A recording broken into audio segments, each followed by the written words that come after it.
And in today's Tanya, we actually begin chapter 1 of Tanya. And if you look on the top of the page of today's Tanya, it says, L'kuti Amarim Sefer Shel Beinanim. This book is called the book of the Beinani. What is a Beinani? So there's this concept of a tzaddik, a Beinani, and a rasha. This is a concept which already appears in the literature, in the Gemara, in Torah literature.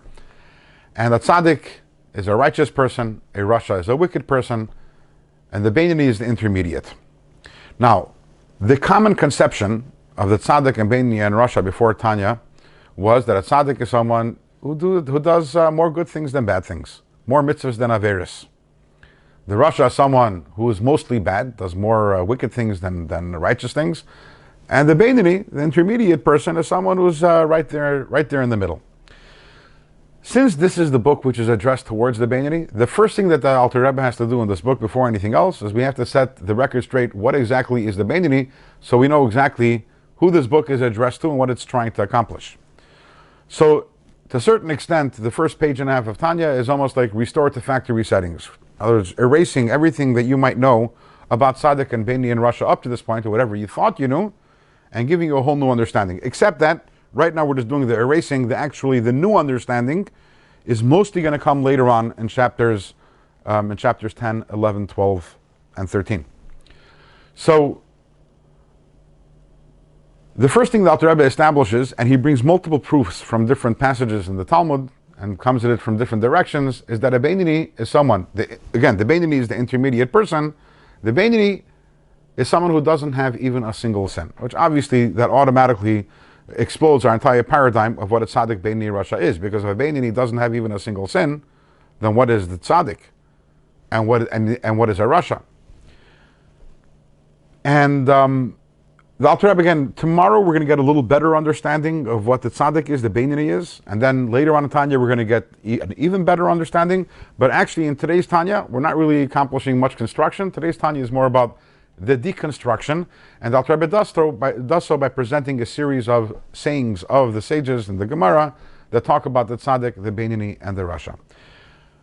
But I do want to pause and talk about something, and that is that the Alter Rebbe begins Tanya, chapter 1 begins with a statement from the Gemara, which says that before a child is born, so the neshama is taken, and mashbiyim oishe, the neshama is made to swear that tehit tzaddik va'al tehi rasha. The soul is made to swear, you're going down to this world, and you should be a tzaddik, and you should not be a rasha.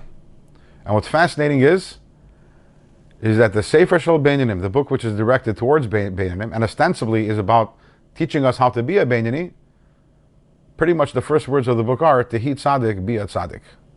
Now, you could say that just happens to be that way, and it's part of, you have to look in context, but I think that itself is very meaningful. In fact, later on in chapter 14, the Alter Rebbe talks about how even though our goal and that our absolute, what's necessary and what is expected of us is to be a Beinani, but we have to try also to introduce tzaddik elements in our life and to be a tzaddik also. Now we don't know yet what a tzaddik is. We're going to learn about that later in Tanya, but that's something just to keep in mind, that the first words of Tanya are tehit tzaddik, which means that we always have to be looking higher even than being a Beinani. That's one point. And one other point is the Alter Rebbe begins this chapter with a contradiction. Now, in one place in the Talmud it says that even if the entire world tells you that you're a tzaddik, you should view yourself as a rasha. And another place in Pirkei Avos it says you should never view yourself as a rasha, which seems to be an obvious contradiction. The Alter Rebbe continues and says, it's not only that we have a technical contradiction over here. One place it says you should view yourself as a rasha. Another place says don't view yourself as a rasha. It goes much deeper than that. Because if you view yourself as a rasha, what's going to happen? You're going to be depressed. I'm a wicked person, and if you're depressed, you're going to lack motivation to serve God.